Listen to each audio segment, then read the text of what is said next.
ಈ ಜಗತ್ತಿನಲ್ಲೇ ದೇವರ ಸ್ವರೂಪದಲ್ಲಿ ಆತನ ಸಂಕಲ್ಪಾನುಸಾರವಾಗಿ ಸೃಷ್ಟಿಸಲ್ಪಟ್ಟ ಏಕೈಕ ಜೀವಿ ಮನುಷ್ಯ. ಮನುಷ್ಯರಲ್ಲಿ ಜೀವ ಇರುವುದರಿಂದ ಜೀವನ ಸಾಗುತ್ತಿದೆ. ಆ ಜೀವವೇ ಇಲ್ಲದಿದ್ದರೆ ಜೀವನವೇ ಇರುವುದಿಲ್ಲ. ಆದಿಯಲ್ಲಿ ದೇವರು ಮನುಷ್ಯನನ್ನು ನೆಲದ ಮಣ್ಣಿನಿಂದ ರೂಪಿಸಿ ಆ ಮನುಷ್ಯನ ಮೂಗಿನಲ್ಲಿ ಜೀವ ಶ್ವಾಸವನ್ನು ಊದಿದನು. ಆಗ ಮನುಷ್ಯನು ಬದುಕುವ ಪ್ರಾಣಿಯಾದನು.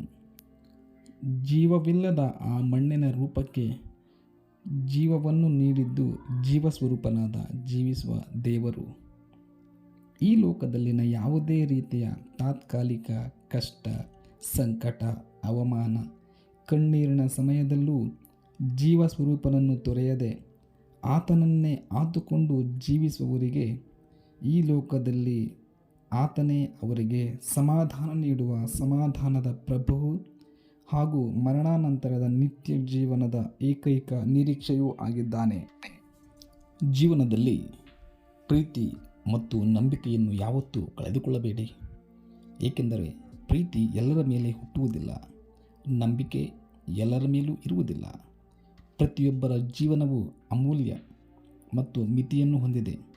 ಆದ್ದರಿಂದ ಇನ್ನೊಬ್ಬರ ಅನಗತ್ಯ ಅಭಿಪ್ರಾಯಗಳನ್ನು ಆಧರಿಸಿ ನಿರ್ಣಯ ತೆಗೆದುಕೊಳ್ಳುವುದನ್ನು ನಿಲ್ಲಿಸಿ. ಅತ್ಯಂತ ಕಷ್ಟಪಟ್ಟು ಗುಡ್ಡವನ್ನು ಹತ್ತಿದ ಮೇಲೆಯೇ ಅತ್ಯುತ್ತಮ ದೃಶ್ಯವೊಂದು ನೋಡಲು ಸಿಗುತ್ತದೆ. ಸವಾಲುಗಳಿಂದ ಕೂಡಿದ ದಾರಿಯೇ ಸೌಂದರ್ಯವನ್ನು ಮುಂದಿಡುತ್ತದೆ. ನಿಂತಲ್ಲೇ ಕಾಣಸಿಗುವ ಸುಲಭ ಸಂಗತಿಗಳಲ್ಲೇ ಜೀವನ ಮುಗಿಸಿಕೊಂಡರೆ ಅದೊಂದು ಕಲಿಕೆಯೇ ಇಲ್ಲದ ನಷ್ಟವೇ ಸರಿ. ಅತಿ ನೋವಿನ ಸಂಗತಿಗಳೇ ನಮ್ಮ ಕಣ್ಣು ತೆರೆಯುವ ವಿಚಾರಗಳು ಆಗಿರುತ್ತವೆ. ಹೃದಯಕ್ಕೆ ನೋವಾಯಿತೆ, ಆಗಲೇಬೇಕು. ಅದಾಗದ ಹೊರತು ತಿಳುವಳಿಕೆಯೂ ಬರುವುದಿಲ್ಲ. ಹೀಗೆ ಸಿಕ್ಕ ಅರಿವು ಬಹಳ ಬೆಲೆಯುಳ್ಳದ್ದು. ಆದುದರಿಂದ ನೋವಿನಿಂದ ಸಿಗುವ ಪಾಠಗಳನ್ನು ನಿರ್ಲಕ್ಷಿಸಬಾರದು.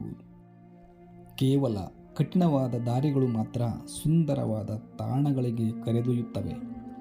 ಈ ಭೂಲೋಕದಲ್ಲಿನ ಮನುಷ್ಯನ ಜೀವನವೇ ಶಾಶ್ವತವಲ್ಲ. ಹೀಗಿರುವಲ್ಲಿ ನೀವು ಎದುರಿಸುತ್ತಿರುವ ಸವಾಲುಗಳು ಶಾಶ್ವತವಲ್ಲ.